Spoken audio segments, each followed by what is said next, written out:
Bienvenue dans le podcast « Il était une fois la Bible ». Ce podcast est la rencontre de deux passions. YouPray, l'application audio qui accompagne votre vie spirituelle quotidienne, et Bibliapédia, l'association qui cherche à faire connaître et aimer la Bible. Ensemble, nous avons conçu ce podcast inédit qui vous raconte, épisode après épisode, le livre le plus vendu au monde, avant même Harry Potter. David contre Absalom, première partie. Après l'épisode de Bethsabée, la première grande faute de David, après la prophétie de Nathan et après la mort du fils issu de l'adultère, David a beaucoup réfléchi. Il repart à la guerre et achève de remporter la campagne militaire durant laquelle Urias, mari de Bethsabée, avait été justement tué. Ce n'est donc plus le roi paresseux qui faisait la sieste tout l'après-midi. Toutefois, à partir de maintenant, les combats de David ne seront plus à l'extérieur du pays, mais à l'intérieur de sa famille. Comme Nathan lui a annoncé, « De ta propre maison, je ferai surgir contre toi le malheur », eh bien le péché de David a constitué un tournant décisif qui va marquer toute la fin de sa vie.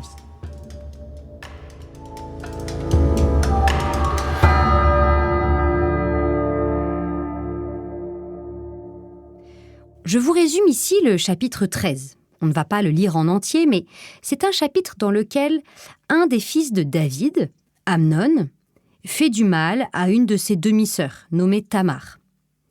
Du coup, Absalom, le frère de Tamar, développe une haine féroce contre son demi-frère Amnon. Il patiente ainsi 2 ans, puis il invite tous ses frères à un banquet, soi-disant pour fêter la fin de la tonte des moutons, mais au cours du repas, il ordonne à ses serviteurs d'assassiner Amnon. Du coup, terrifiés, les autres frères enfourchent leurs mules et s'enfuient au triple galop. Quel courage! Quant à David, il ne réagit finalement pas vraiment et laisse tranquille Absalom, qui lui aussi s'est enfui. On est donc à la fin là, du chapitre 13. Absalom avait pris la fuite. Il était allé chez le roi de Guéchour. Petit détail important, le roi de Guéchour est le grand-père d'Absalom. David avait, parmi ses nombreuses femmes, notamment épousé une femme païenne, fille d'un voisin. Comme David autrefois, Absalom se réfugie à l'étranger. Il y resta 3 ans. David cessa de s'emporter contre Absalom, car il s'était consolé de la mort d'Amnon. On passe maintenant au chapitre 14, que je vais aussi en partie vous résumer. En voyant que David est moins en colère, Joab, son chef d'armée, réussit à le convaincre de rappeler Absalom auprès de lui.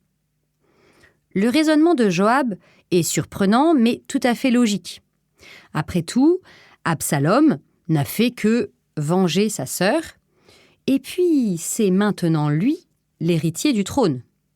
Si on le laisse à l'écart, c'est certain qu'à la mort de David, la guerre civile recommencera.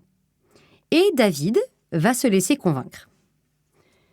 David alors dit à Joab, « Soit, va et ramène le jeune Absalom, qu'il retourne chez lui, mais qu'il ne paraisse pas en ma présence. » Absalom retourna donc chez lui, mais il ne parut pas en présence du roi. Comme le prêtre Élie, il y a quelques épisodes, David n'a pas eu le courage de s'opposer à son fils. En même temps, il est parfaitement conscient des défauts de son fils et il refuse donc de l'accueillir. Absalom resta 2 ans à Jérusalem sans paraître en présence du roi. Il envoya chercher Joab pour le faire intervenir auprès du roi, mais Joab refusa de venir chez lui. Absalom l'envoya chercher une seconde fois, mais Joab refusa encore de venir. Alors Absalom dit à ses serviteurs, « Vous voyez le champ de Joab, à côté du mien ? Incendiez-le. » Souvenez-vous, Samson, lui, avait envoyé des renards avec des torches accrochées à la queue. Et c'est vrai, quand Absalom n'obtient pas ce qu'il veut par le dialogue, il est un peu comme Samson, il utilise la force. C'est d'autant plus scandaleux que, s'il a pu rentrer à Jérusalem, c'est quand même grâce à Joab qui a plaidé sa cause. Bon, effectivement, sa petite manœuvre marche. Alors, Joab se décida à venir chez Absalom et lui demanda « Pourquoi tes serviteurs ont-ils incendié le champ qui m'appartient ?» Absalom répondit à Joab « Eh bien, je t'avais fait dire, viens ici afin que je t'envoie chez le roi et que tu lui dises de ma part, je veux paraître en présence du roi, et s'il y a en moi une faute, il pourra me mettre à mort. » Alors, Joab se rendit auprès du roi et lui rapporta les paroles d'Absalom. Le roi fit appeler Absalom, qui vint auprès de lui, et se prosterna devant lui, face contre terre. Et le roi embrassa Absalom. Voyez bien comme le père et le fils certes s'embrassent, mais il n'y a pas eu de dialogue, pas de moment de vérité. Ce baiser peut sembler beau, mais il montre surtout la faiblesse de David et l'hypocrisie d'Absalom. Écoutez ce qui se passe au chapitre 15. Voici ce qui arriva par la suite. Absalom se fit préparer un char, des chevaux, ainsi que 50 hommes pour courir devant lui. En gros, dès qu'Absalom est réconcilié avec son père, il se met à se comporter comme un roi. Il en fait même trop. Par exemple, c'est la première fois qu'on voit un homme d'Israël monter à cheval. C'est dingue, hein ? Parce que ce sont plutôt les Égyptiens qui ont des chevaux à l'époque, et Absalom se comporte un peu comme un conquérant étranger. Au lieu d'avoir un âne, il a un cheval. Tôt levé, il se postait au bord du chemin qui mène à la porte de la ville. Chaque fois qu'un homme, ayant un procès, se rendait auprès du roi pour obtenir un jugement, Absalom lui disait « Ta cause est bonne et légitime, mais il n'y aura personne de chez le roi pour t'écouter. » Il disait encore « Ah, si l'on m'établissait juge sur le pays, c'est à moi que viendraient tous ceux qui ont un procès en attente de jugement, et je leur rendrai justice. » Et si l'homme s'approchait pour se prosterner devant lui, il lui tendait la main, le saisissait et l'embrassait. C'est ainsi qu'Absalom séduisait le cœur des gens d'Israël. Au bout de 4 ans, Absalom dit au roi « Permets que j'aille acquitter à Hébron un vœu. » Alors, ça c'est très malin. Absalom est né à Hébron et il a plein d'amis là-bas. Donc, s'il veut être soutenu, Hébron est bien le meilleur endroit. Le roi lui dit « Va en paix. » Absalom se mit donc en route. Puis il envoya des espions dans toutes les tribus d'Israël avec cette consigne. « Dès que vous entendrez le son du cor, vous direz « Absalom est devenu roi à Hébron. » Absalom envoya chercher Ahitophel, conseiller de David. Alors là aussi, très malin, parce que réussir à faire changer de camp des gens importants est une méthode très efficace. On se dira, si un homme important et intelligent comme Ahitophel rejoint Absalom, c'est sûrement qu'il a raison. La conjuration devint puissante, et la foule de ceux qui se ralliaient à Absalom de plus en plus nombreuse. Un messager vint annoncer à David. Le cœur des hommes d'Israël a pris parti pour Absalom. Vous vous en doutez, Absalom prévoit d'attaquer Jérusalem. Il profite de la faiblesse de David, et ce dernier va avoir une réaction inattendue. Alors David dit à tous ses serviteurs qui étaient avec lui à Jérusalem « Debout, fuyons. Autrement, nous n'échapperons pas à Absalom. Vite, partez, sans quoi il passera la ville au fil de l'épée. » C'est incroyable. Le vainqueur de Goliath fuit sans combattre devant son fils. Il fuit comme jadis devant Saül. C'est un vrai retournement de situation. Mais dans son malheur, le roi va se rendre compte que de nombreuses personnes lui restent fidèles. D'abord, il y a ses serviteurs. Les serviteurs du roi lui dirent « Quoi que tu choisisses, mon seigneur le roi, nous sommes tes serviteurs. » Ensuite, il y a une partie du peuple. Le roi sortit avec tout le peuple sur ses pas et l'on fit halte à la dernière maison. Alors, c'est très intéressant, ce dernier détail. La dernière maison. C'est une façon précise de parler. Et nous allons voir que le roi et son cortège s'arrêteront justement à différents endroits de Jérusalem et y feront des rencontres. Ce chemin, suivi par David, dans sa fuite, ne sera pas sans rappeler le chemin de croix de Jésus lors de sa passion. Après ses serviteurs et le peuple, il y a des soldats qui se joignent à lui. 600 hommes qui l'avaient suivi depuis Gath marchaient devant le roi. Tout le monde pleurait à grands sanglots. Le roi traversa le torrent du Cédron. Donc, après la première halte à la dernière maison, le roi traverse le torrent du Cédron. C'est la deuxième étape, un peu géographique, de son chemin. Voici que Sadoc, lui aussi, était là, accompagné de tous les Lévites portant l'arche de l'alliance de Dieu. Ils déposèrent l'arche de Dieu, alors qu'Abiathar offrait des holocaustes, jusqu'à ce que tout le peuple qui sortait de la ville ait fini de passer. Et oui, même les prêtres sont là.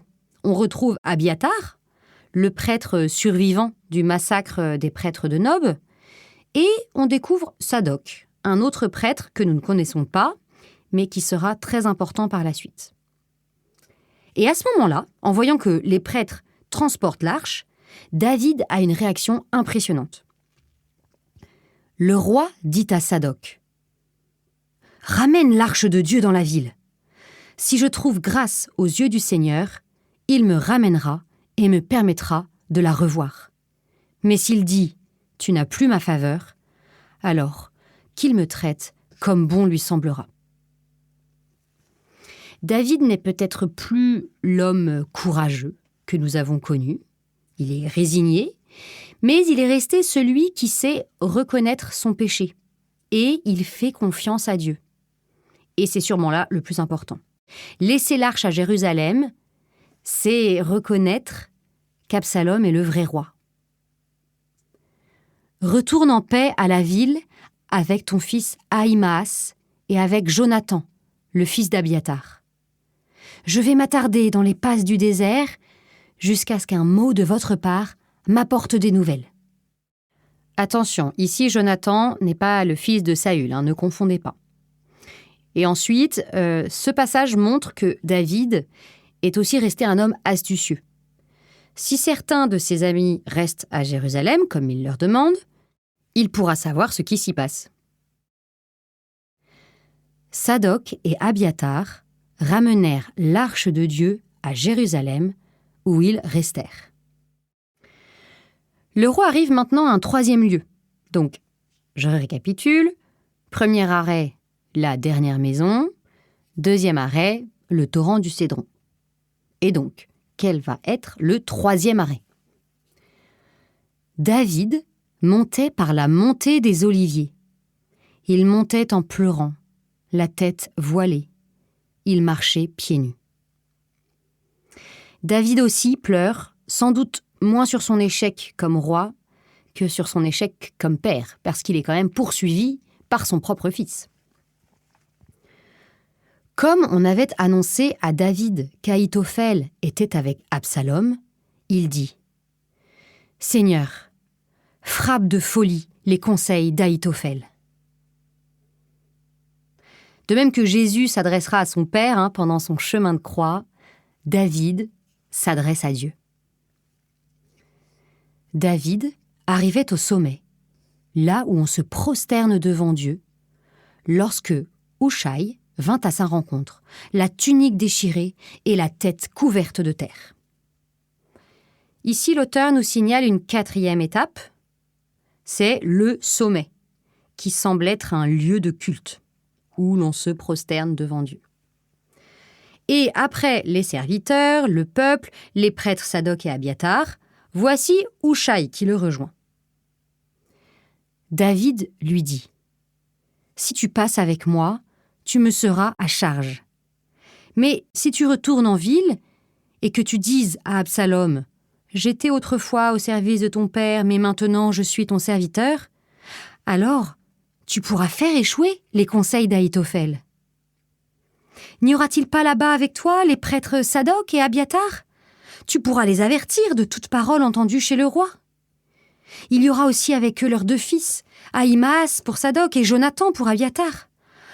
Vous me transmettrez par leur intermédiaire tout ce que vous apprendrez. » Hushaï, l'ami de David, arriva dans la ville, comme Absalom arrivait lui-même à Jérusalem.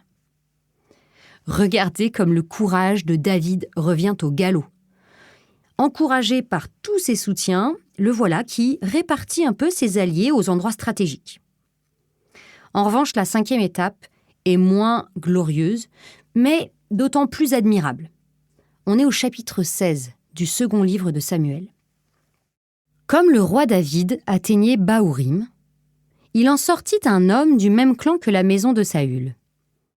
Il s'appelait Chiméi. Il proférait des malédictions. Chiméi lançait des pierres à David et à tous les serviteurs du roi, tandis que la foule et les guerriers entouraient le roi à droite et à gauche. Chiméi maudissait le roi en lui criant « Va-t'en, va-t'en, homme de sang, vaurien ! Le Seigneur a fait retomber sur toi tout le sang de la maison de Saül, dont tu as usurpé la royauté. C'est pourquoi le Seigneur a remis la royauté entre les mains de ton fils Absalom, et te voilà dans le malheur, car tu es un homme de sang. » Chiméi est en pleine crise de folie. Il risque fort de se faire tuer par la foule qui soutient David et par les soldats qui le suivent. C'est le frère de Joab qui va réagir le premier.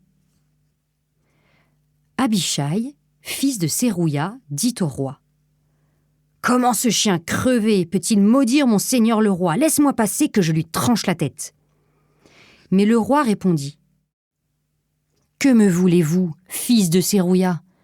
S'il maudit, c'est peut-être parce que le Seigneur lui a ordonné de maudire David. Alors qui donc pourrait le lui reprocher ? Même celui qui est mon propre fils s'attaque à ma vie.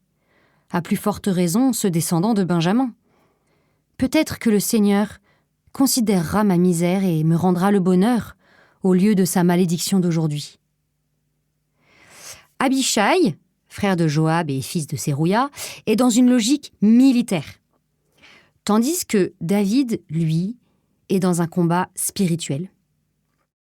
David et ses hommes continuèrent leur chemin, tandis que Chiméi avançait, tout près de lui, sur le flanc de la montagne. Il proférait ses malédictions et lançait des pierres tout près du roi, en faisant voler la poussière. Finalement, c'est un peu comme un flashback de l'histoire de David contre Saül. David est de nouveau un fugitif, poursuivi par un benjaminite qui lui veut du mal. Et, comme la première fois quand même, David refuse la violence. Le roi et toute la troupe arrivèrent épuisés au Jourdain, où ils purent enfin reprendre haleine. Et donc voici la 6e étape du chemin de fuite de David, c'est le Jourdain. Apparemment, il y a là un lieu où ils peuvent se mettre en sécurité. Rassurés, l'auteur les laisse se reposer pour aller enquêter sur ce qui se passe à Jérusalem. En effet, que va faire Absalom après la prise de Jérusalem ? Le chemin de croix de David est-il vraiment terminé ? La prophétie de Nathan, « L'épée ne s'écartera plus jamais de sa maison », va continuer à se réaliser ? C'est ce que nous découvrirons dans le prochain épisode de de Il était une fois la Bible. À la semaine prochaine.